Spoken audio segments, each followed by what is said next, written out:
도대체 왜 리튬 금속 전지에 대해서 관심을 가져야 되느냐? 리튬 금속 전지 기술을 확보 못하면 차세대 전지 기술은 거의 불가능하다고 볼 수 있겠습니다. 리튬 금속이 워낙 전해과의 반응성이 강하기 때문에 그래서 세이프티와 성능 측면에서 해결이 안 되고 있는 거죠. 그걸 막는 연구들이 차세대 리튬 금속 전지 연구를 하고 있는 가장 큰 방향이라고 볼 수 있겠고요.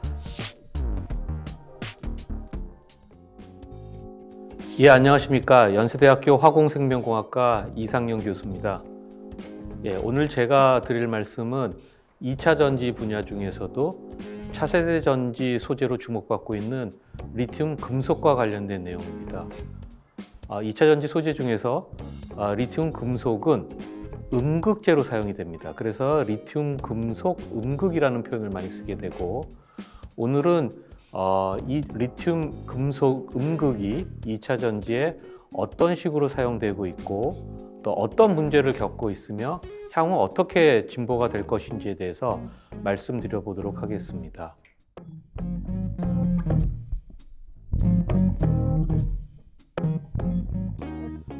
제가 준비한 자료 중에 모식도를 하나 가지고 왔는데요. 보시면은 일반 금속, 리튬 금속을 사용했을 경우에는 주로 리튬 금속 표면과 전액이라고 하는 것과의 계면에서 굉장히 불안정한 거동을 보이기 때문에 여러 문제가 터지고, 결국은 그 문제를 어떻게 극복하느냐에 따라서 리튬 금속을 안정하게 돌릴 수 있는지를 보여주는 그림이라 하겠습니다. 자, 먼저 여러분들 잘 아시겠지만은 2차 전지가 어떻게 발전되고 있는지를 보게 되면, 제가 예전에 근무했던 LG 화학 시절에는 저희가 모바일 폰과 노트북용 전지로 사용이 됐고, 최근에 비약적으로 성장하는 것은 결국은 전기 자동차 때문이죠. 전기 자동차용 배터리로 사용되면서 비약적인 성장을 거두고 있습니다. 지금도 가장 큰 화두는 전기차용 배터리라고 볼 수 있겠고요. 그럼 이제 그 다음을 생각을 해보면 소위 말하는 항공, UAM이라고 대표되는 항공과 관련된 시장이 또 한 가지로 커다랗게 다가오고 있다고 볼 수 있겠습니다. 지금은 우리가 전기차 얘기를 하고 있지만은 사실 미래를 보게 되면은 무한한 정도의 응용 범위를 갖고 있다고 볼 수 있겠습니다. 그래서 이 2차 전지 분야의 성장은 여러분들이 생각하는 것 이상으로 크게 발전할 수 있을 거라고 생각을 합니다. 자, 그럼 다시 본론으로 돌아와서 도대체 왜 리튬 금속 전지에 대해서 관심을 가져야 되느냐에 대한 내용인데요.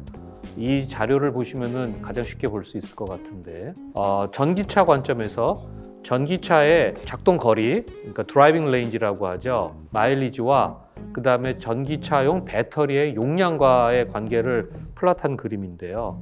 소위 말한 1세대 전기차용 배터리 같은 경우에는 에너지 밀도로 얘기해 보면 한 150 Wh/kg 정도 되는 배터리가 들어갑니다. 그렇게 되면 그 전기차는 한 100마일 정도 달려요. 한 160km 정도. 그 다음에 2세대로 되면서 또 이제 드라이빙 레인지가 좀 길어집니다. 배터리 용량도, 에너지 밀도도 커지게 되고, 구체적으로 말씀드리면은 음극으로는 그래파이트가 사용되고, 양극에는 소위 말하는 NCM이라는 게 사용되다가 이제 2세대가 되면서 양극재가 이제 하이니클이라는 소재로 바뀌면서 조금 올라갑니다. 물론 그 다른 기술도 많이 들어오지만 대표적인 거에 대해서 말씀드리게 되면, 그 다음에 이제 3세대 전기차용 배터리가 있습니다. 3세대 전기차 배터리는 음극에 실리콘이라고 하는 소재가 들어옵니다. 실리콘이라는 소재가 들어오게 되면 우리가 드라이빙 레인지를 300마일, 현재 수준이 지금 최신 전기차가 한 이 정도 나올 겁니다. 한 450km 정도 나오는 이 정도 차를 우리가 만들 수가 있어요. 그때 에너지 밀도가 300Wh/kg 정도 됩니다. 자, 그런데 이제 우린 더 오래 가는 자동차를 만들고 싶다는 거죠. 그러다 보면은 뭔가 이제 양극과 음극 소재가 바뀌어야 되는데, 이제 우리가 쓸 수 있는 카드는 거의 다 쓴 거예요. 한 가지가 남아 있어요. 지금 3세대에 썼던 실리콘이라고 하는 거는 사실 실리콘 양은 굉장히 적은 양이 들어가고요. 정확히 말씀드리면 10% 미만이 들어가고 90% 이상은 그래파이트가 쓰이고 있습니다. 그러면은 방법은 실리콘 양을 늘리면 돼요. 근데 아시다시피 실리콘은 부피 팽창과 계면이 너무 불안하기 때문에 그 문제를 해결하는 것도 굉장히 챌린징하다고 보고 있습니다. 자, 그럼 다른 방안은 뭐냐? 그래서 주목받는 게 리튬 금속입니다. 음극을 그래파이트나 실리콘이 아닌 리튬 메탈로 바꾸게 되면 우리가 소위 말하는 꿈의 에너지 밀도인 500W/kg을 달성할 수 있다고 생각을 합니다. 500W/kg은 사실 상징적인 숫자입니다. 아직도 실질적인 상업화 측면에서는 도달하지 못한 500W/kg짜리 배터리를 만들게 되면 전기 자동차를 500마일 정도 달릴 수 있게 돼요. 그런 측면에서 굉장히 주목받는 기술이라고 볼 수 있겠죠. 자, 그런데 리튬 금속만 놓고 보면은 결국은 리튬 금속은 음극에 사용이 되는 거고, 방금 제가 말씀드린 거는 양극을 현재 리튬 이온 전지에서 사용되고 있는 NCM이라고 하는 하이니클계 소재하고 커플링을 했을 때의 얘기입니다.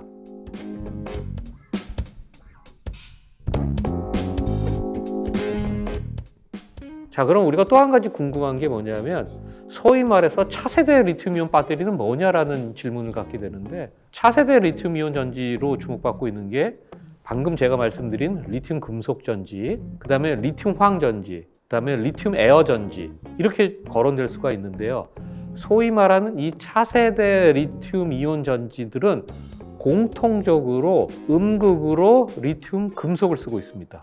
그러니까 무슨 얘기냐면, 리튬 금속에 대한 기술을 갖게 되면 리튬 금속 전지뿐만이 아니라 차세대 전지에 대한 기반 기술을 확보할 수 있다는 거죠.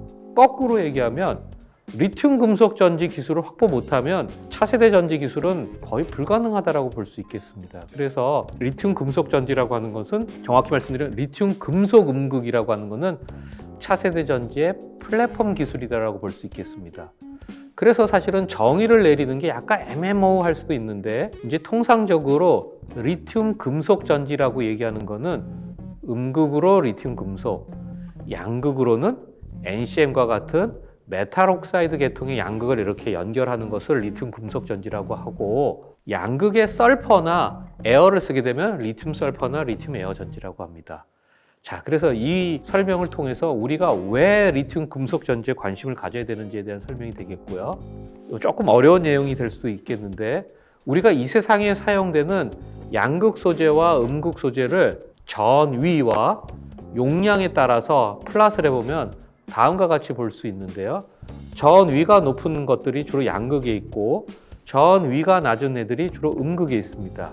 전지의 전압이라고 하는 것은 양극과 음극의 전위차를 갖고 결정하는 거기 때문에, 음극 입장에서 보면 전위가 낮으면 낮을수록 좋은 거예요. 그런 측면에서 이 아래쪽에 있고, 대표적인 소재인 그래파이트가 용량이 약 한 372 정도 나오고, 전압은 0V간이 약간 높은 상태에 있습니다. 그런데 이제 오늘 제가 말씀드린 리튬 금속 같은 경우에는 전위가 제로예요. 전위가 제로고, 그 다음에 용량이 그래파이트의 10배 이상이 높습니다. 어찌 보면 마지막 답이에요. 결국은 리튬 케미스트리를 기반으로 하는 2차 전지에서 음극 소재의 마지막은 무엇입니까? 라고 물어보면 결국은 리튬 금속이라는 거죠. 이거를 해결해야 된다는 거고,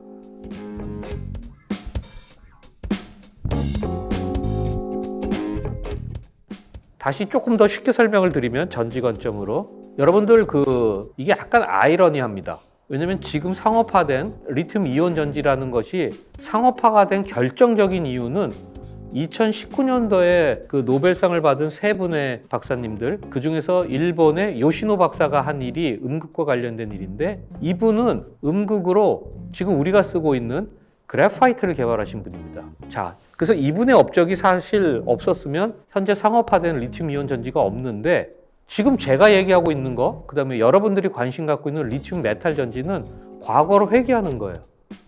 얘기가 약간 두서없지만 다시 설명을 드리면, 요시노 박사의 업적이 대단한 게, 볼타가 220년 됐죠. 220년 전에 최초로 2차 전지라는 개념이 나온 이후로 요시노 박사의 컨셉이 나오기 전까지는 우리가 무슨 전지라고 하면은 그 앞에 금속이 붙습니다. 리튬 전지, 그럼 리튬을 금속으로 쓰겠구나. 징크 전지, 징크를 금속으로 쓰겠구나. 그러니까 무슨 전지라고 하는 거는 그 대표를 띠는 금속을 음극으로 쓴다는 게 지난 한 200년간 좀 알려졌던 룰인데, 요시노 박사는 그 개념을 뒤집은 거예요. 그래서 사실은 소니가 리튬 2차 전지를 세계 최초로 상업화하기 전에 몰리라는 회사가 리튬 전지를 상업화를 했습니다. 그때 몰리가 상업화한 전지는 음극에 리튬 금속을 썼던 거예요. 오늘 지금 제가 말씀드린, 당연하죠. 왜냐면은 그 당시 모든 사람들은 무슨 전지 그러면은 그 금속을 음극으로 썼던 거니까.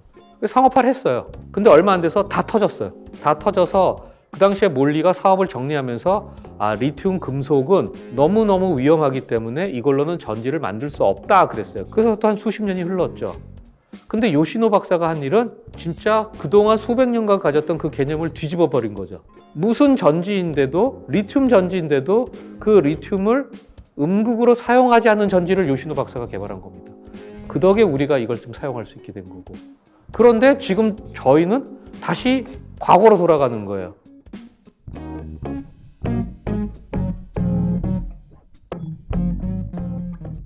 자, 왜 그럴 수밖에 없냐 하면은 이제 제가 준비한 그림을 보시게 되면 이 그림에서 이 높이가 이게 지금 양극, 음극, 분리막으로 구성된 전지의 단면의 높이라고 보시면 됩니다. 가장 좌측에 있는 걸 보면 밑에 양극이 있고 그 다음에 분리막이 있고 음극으로 리튬 금속을 쓴 겁니다. 소위 전지했던 사람들 입장에서 보면 이거는 이제 해프셀이라고 그래요. 해프셀, 반쪽 전지라고 해서 음극의 두께가 굉장히 두꺼운 걸 쓰죠. 이것도 리튬 금속 전지입니다. 이렇게 써왔어요. 이렇게 써왔고, 그런데 또 그 다음 옆에 그림을 보시게 되면 오늘 제가 보여드리는 그림에서 모든 전지는 동일한 에너지를 가지고 있습니다. 예를 들어서 400, 500Wh다. 그럼 똑같이 다 500Wh를 가지고 있는 거예요. 자, 그런데 해프셀에 들어가는 리튬 금속 대비해서 두 번째 그림을 보시게 되면 음극의 높이가 줄어들어 있어요. 그래파이트 같은 경우에. 무슨 얘기냐면 음극의 높이가 줄어들었다는 거는 자, 동일한 500W를 가지고 있는 전지인데 높이가 줄어들었으니까 어떻게 되죠? 부피가 줄어들었죠. 또 동시에 무게도 줄어들었죠. 그러니까 500Wh를 무게로나 부피로 나누게 되면 그게 이제 에너지 밀도라고 하는 건데 에너지 밀도가 증가하게 돼요. 그 다음에 세 번째 그림은 그래파이트 대신에 실리콘이 들어오는 겁니다. 그럼 더 떨어져요. 그죠? 부피가 더 줄어들었잖아요. 에너지는 동일한데, 그러니까 이만한 통의 에너지를 담고 있다가 이만한 통의 에너지를 담게 된 거예요. 에너지는 똑같아요. 그럼 어떻게 돼요? 에너지 밀도는 증가하게 되는 거죠. 자, 그러면은 마지막 그림을 보시게 되면 또다시 이제 리튬이 등장합니다. 대신에 제일 왼쪽 거하고 비교를 해보면 두께가 굉장히 얇아져 있어요. 이게 소위 말하는 리튬 금속 전지라는 겁니다. 자, 구성 성분만 보게 되면, 자, 그럼 다시. 자, 두께가 진짜 극도로 낮아졌죠. 그러니까 어떻게 됩니까? 이거만큼 에너지 밀도가 높은 게 없죠. 이 지금 보여주는 네 가지 그림에서는. 그래서 우리가 리튬 금속 전지에 주목하게 되는 겁니다. 자, 그러면 제일 왼쪽 거하고 마지막 거하고 비교를 해보게 되면 구성 성분은 양극 똑같고 분리막 똑같고 리튬 금속도 똑같습니다. 오로지 차이는 리튬 금속의 두께뿐이에요. 맞아요. 성분이 다른 건 아닙니다. 두께가 낮아진 겁니다. 그래서 두께가 낮아져서 에너지 밀도로 올랐을 경우를 리튬 금속 전지라고 하는 겁니다. 그러니까 화학 하시는 관점에서 보면 약간 좀 말이 안 되죠. 이건 엔지니어링 컨셉입니다. 성분은 똑같은데 왜 저쪽은 리튬 금속 전지라고 안 그러고 이쪽을 리튬 금속 전지라고 그러냐? 방금 말씀드린 대로 에너지 밀도를 달성할 수 있느냐 없느냐에 따라서 구분이 되는 겁니다. 자, 이렇게 되면 제일 좌측에 있는 엄청나게 두꺼운 리튬 금속을 쓰는 거에 비해서 얇은 리튬 금속을 쓰게 되면 뭐가 어렵냐? 두꺼운 리튬 금속을 쓰게 되면 리튬이 무한히 나와요, 저쪽에서. 그러니까 이 전지는 웬만하면 죽질 않습니다. 만약에 이 전지가 죽는다 그러면 양극이나 분리막이나 그쪽에 문제가 터지는 거예요. 근데 리튬 금속이 얇게 되면 리튬 소스가 제한되기 때문에 이 리튬 금속도 문제에 참여하게 됩니다. 아무튼 그래서 지금 소위 말한 리튬 금속 전지라고 하는 거는 아주 얇은 리튬을 음극으로 사용하는 거다. 그리고 왜 이걸 해야 되냐? 에너지 밀도를 가장 높일 수 있는 솔루션이다 해서 주목을 받는다고 볼 수 있겠습니다.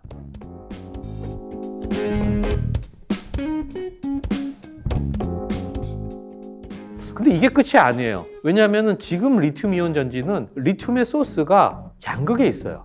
리튬 코발트 옥사이드, 리튬 NCM 이런 식으로.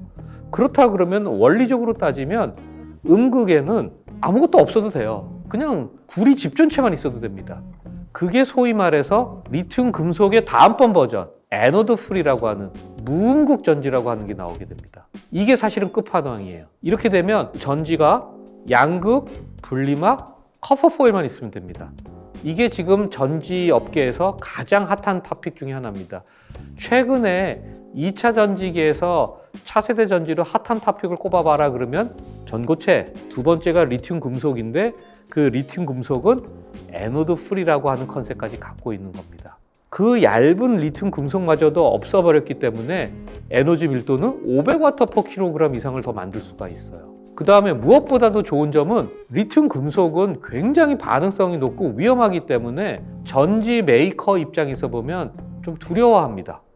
왜냐하면 화재 위험성이 있기 때문에. 사용하다가 터지는 문제가 아니라 전지 제조 도중에 터질 수가 있기 때문에. 그런데 에노드 프리가 되게 되면 전지가 굉장히 간단해져요. 그냥 커퍼포일만 넣으면 되니까. 그래서 전지 재료 제조 측면에서는 굉장히 유리한 방법이라서 가장 주목을 받고 있는 거라고 볼 수 있는데 그 대신에 가장 어렵습니다. 성능이 안 나온다는 거죠.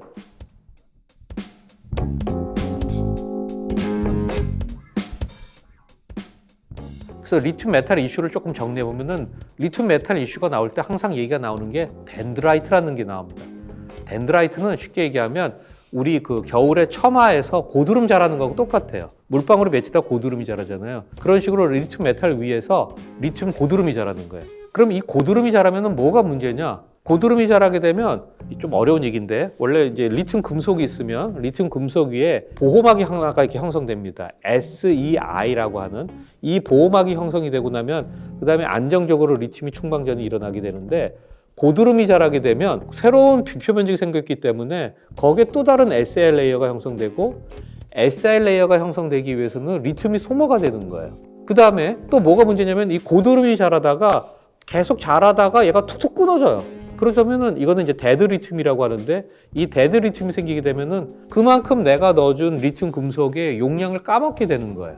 그 다음에 그 성능 측면에서는 덴드라이트가 이런 문제가 있다는 거죠. 또 하나 고드름이 계속 자라갖고 끝까지 자라게 되면 세퍼레이터를 뚫고 양극에 닿게 돼요. 그럼 뭐죠? 그럼 전지가 쇼트가 난 거예요.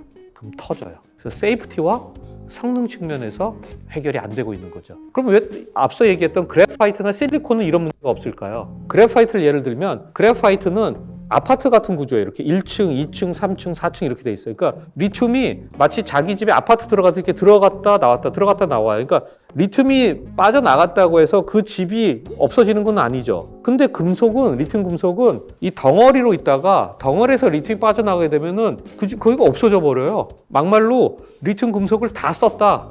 다 저쪽으로 방전을 시켰다. 그렇게 돼버리면 아무것도 없습니다. 그럼 저쪽으로 넘어갔던 양극적으로 넘어갔던 리튬 금속이 다시 이쪽으로 오게 됐을 때 허허 벌판에서 다시 얘네들이 이렇게 전착이 돼야 되는 거예요. 예전에 처음 가졌던 이렇게 덴스한 구조로 들어온다는 게 거의 불가능하겠죠. 집이 없는 상태니까. 그러니까 이거는 가역성이 떨어질 수밖에 없는 겁니다. 그에 따라 덴드라이트가 형성이 되고.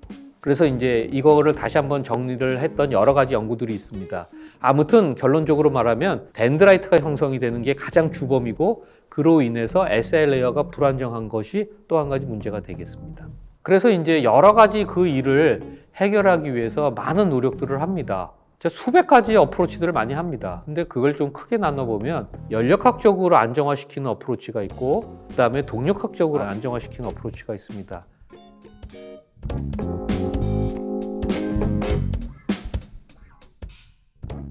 가장 대표적인 예를 들어보면 무언가 리튬 금속과 전해과의 그 반응이 굉장히 극렬하니까 참고로 뭐 두서 없지만 제가 다시 한번 말씀을 드리자면 여러분들 주기율표에서 나와 있는 리튬 걔가 무게만 제일 가벼운 게 아니라 이 세상에서 제일 반응성이 강해요. 그러니까 얘는 전자를 무언가만 만나면 무조건 전자를 줘요. 그래서 이제 환원제라 그러는데 뭔가 리튬 금속이 누군가하고 만나면은 걔는 전자를 줘서 그 반대편에 있는 물질을 환원을 시켜버려요. 그러니까 무슨 얘기냐면 리튬 금속이 만나는 게 누구죠? 전해액을 만나죠. 그럼 전해액에다가 전자를 줘요, 얘가. 그래서 전해액을 갖다가 환원을 시켜버려요. 무지하게 반응성이 강한 겁니다. 그래서 이제 아까 말씀드린 여러 가지 문제가 터지게 되는 건데, 그러니까 쉽게 해결할 수 있는 방법은 그러면은 리튬 금속이 전해액이랑 바로 만나지 못하게 하자. 그러니까 뭐죠? SEI 레이어를 좀 잘 만들어주자. 혹은 인공적으로 보호막을 넣어보자 이런 얘기하고, 또 한 가지는 아무리 리튬 금속이 반응성이 강하다 하더라도 우리가 전해액을 뭔가 좀 이렇게 둔한 애를 만들어주면 괜찮지 않을까 해서 전해액을 또 바꿔주는 연구도 하고, 그 다음에 또 한 가지는 이게 원래 원리적으로 따져보면은 그래파이트하고 달리 이게 한번 나갔다가 다시는 자기 집도 없이 찾아오는 거니까 미리 집을 좀 만들어 줄까 하는 뭐 그런 연구도 하고, 대표적인 연구는 리튬 금속을 보호막을 도입하는 거, 그 다음에 어떤 새로운 집을 져주는 거가 리튬 금속 입장에서는 가장 활발하게 연구가 되고 있는 분야라고 볼 수 있겠고요. 전해액은 좀 다른 내용이니까 그렇게 보시면 되겠습니다. 물론 리튬 금속 자체를 또 바꾸는 일도 합니다. 얼로이를 좀 시켜서. 그래서 뭐 제가 여태까지 했던 걸 좀 대표적인 것들 다시 한번 정리를 해봤는데, 전액 자체를 바꾸는 일을 합니다. 아까 말씀드린 대로. 그거는 이제 리튬 금속 일은 아니지만, 그러니까 리튬 금속의 연구 방향은요, 리튬 금속 자체를 바꾸는 일도 있지만 그거보다는 전액 일이 사실은 절반 이상이에요. 그러니까 여러분들이 리튬 금속 전지를 찾아보면 나는 리튬 금속 전지의 이슈는 리튬 금속을 해결해야지 라고 생각하고 볼 수 있겠지만, 사실은 절반 이상의 연구들은 전액과 관련된 논문들입니다. 그 다음에 방금 말씀드린 대로 이제 리튬 금속으로 들어오면 뭔가 이제 보호막을 깔아주자, 전해액과의 반응을 최소화시키는 관점에서, 그 다음에 새로운 집을 만들어주자 하는 게 이제 호스트라고 하는 거고, 그 다음에 또 리튬 금속의 표면을 또 바꿔줍니다. 리튬 금속의 표면을 바꿔서 리튬 금속에 리튬을 좋아하는 물질들을 살짝 깔아주면은 얘네들이 리튬을 아주 잘 잡아당겨 줄 수 있기 때문에 균일한 도포가 일어날 수 있습니다. 그래서 이 정도가 이제 대표적인 어프로치라고 볼 수 있겠고, 최근에 주목받을 내용들 간단하게 몇 가지만 소개시켜 드리고 제 발표를 마치도록 하겠습니다. 그 대표적인 게 아까 제가 전해액 문제를 한번 얘기했었는데, 전해액이 여러분들 지금 2차 전지에 쓰이는 전해액은요, 용매하고 염으로 구성이 되어 있는데, 그러니까 쉽게 말하면 소금물입니다. 소금물이 물과 NaCl로 구성되어 있듯이 2차 전지 전해액은 용매와 리튬 카운터 애나이온으로 구성되어 있는데, 사실상은 음이온이 양이온보다 더 빨리 달립니다. 그래서 사실 리튬 이온이 더 느리거든요. 근데 이제 만약에 리튬 이온만이 잘 다니고 리튬 이온이 더 빨리 다닐 수 있게 한다 그러면 제가 지금 보여드린 것처럼 메탈이 굉장히 안정화될 수 있습니다. 이런 어프로치들을 하고 있고, 그 다음에 보호막과 관련된 연구들은 너무 많아요. 너무 많아서 뭐 예를 들을 정도로 없을 정도로 많이 돼 있고, 그 다음에 이제 호스트라는 개념이 있습니다. 아까 말한 대로 빈 집을 넣어주는 거예요. 빈 집을 넣어주는데, 빈 집을 넣어주게 되면 여러분들 생각하시면은, 자, 리튬 메탈의 두께가 이 정도인데 빈 집을 이렇게 얹게 되면은, 아까 제가 리튬 금속의 장점이 두께가 얇고 무게가 가볍다라는 건데, 새로운 빈 집이 들어오게 되면은 두께가 올라가고 무게가 증가하잖아요. 이건 넌센스예요, 사실은. 그러니까 이 호스트라고 하는 개념을 만들 때는 두께가 최소한으로 되고 무게도 가벼운 호스트를 써야 되는 겁니다. 그래서 이제 또 최근에는 이 호스트마저도 2차 전지 반응에 참가하는 연구들을 했다는 결과들도 좀 있고요. 그래서 이제 방금 말씀드린 대로 리튬 금속을 안정화시킨다. 왜 안정화시켜야 되냐? 리튬 금속이 워낙 전해액과의 반응성이 강하기 때문에. 그래서 그걸 막는 연구들이 소위 말해 현재와 차세대 리튬 금속 전지 연구를 하고 있는 가장 큰 방향이라고 볼 수 있겠고요. 대표적인 게 전해액 자체를 개질한다, 아니면 보호막을 도입한다, 아니면 호스트라는 개념을 도입한다. 이것이 이제 대표적인 내용이 되겠습니다.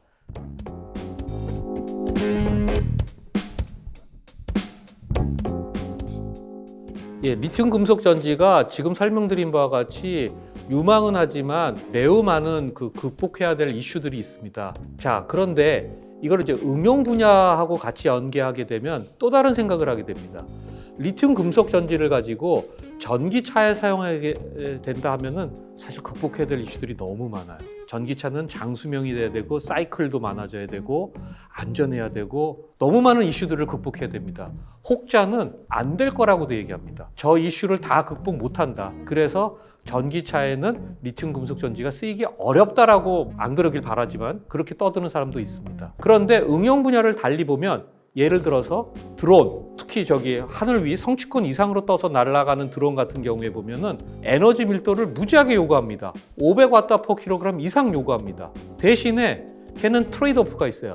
에너지 밀도는 무지하게 높은데 충방전 수명은 뭐 20회, 10회 이 정도면 되는 거예요. 그 다음에 이 드론은 무인이에요. 사람이 안 타요. 그러니까 좀 최악의 경우 뭐 잘못해서 터져도 뭐 그렇게 큰 문제가 안 돼요.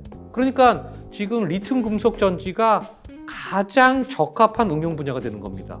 에너지 밀도 500W/kg 이상 만들 수 있고, 대신에 수명은 아까 말씀드린 대로 충방정 수명은 좀 만족 못했어요. 그 다음에 세이프티 아직도 해결 못했어요. 하지만 그런 못한 상황이지만 드론 입장에서 보면 난 괜찮아, 그 정도도 충분할 수 있어. 그래서 드론하는 사람들은 리튬 금속 전지에 관심이 있고요. 사실 정확하게 얘기하면 죄송한 얘기지만 드론 하시는 분들이 전지에 대해서 잘 아시는 분도 있지만 잘 모르는 사람들도 많아요.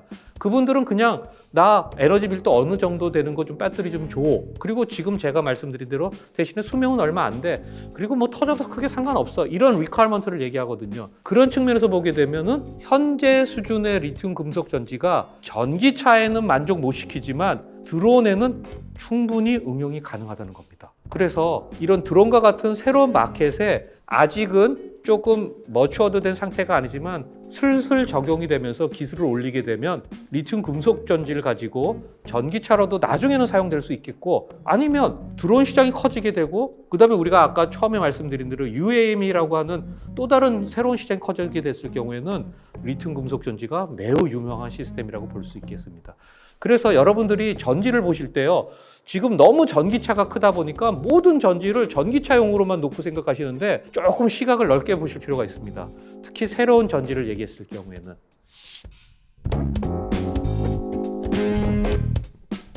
그래서 우리가 다시 한번 요약을 하자면 차세대 전지, 특히 에너지 밀도를 올릴 수 있는 방법 중에 리튬 금속이 음극으로서 가장 유망받는 소재임은 분명하고요. 우리가 리튬 금속 전지 기술을 확보해야 리튬 금속 전지라고 하는 거 전지 외에 차세대 전지로 불리우는 리튬 황전지, 리튬 에어 전지를 개발할 수 있는 플랫폼 기술이 되겠습니다. 이에 따라 앞으로 2차 전지 연구 방향은 리튬 금속이 지금도 그렇지만 앞으로도 매우 큰 주목을 받는 토픽이라고 볼 수 있겠습니다. 경청해 주셔서 감사합니다.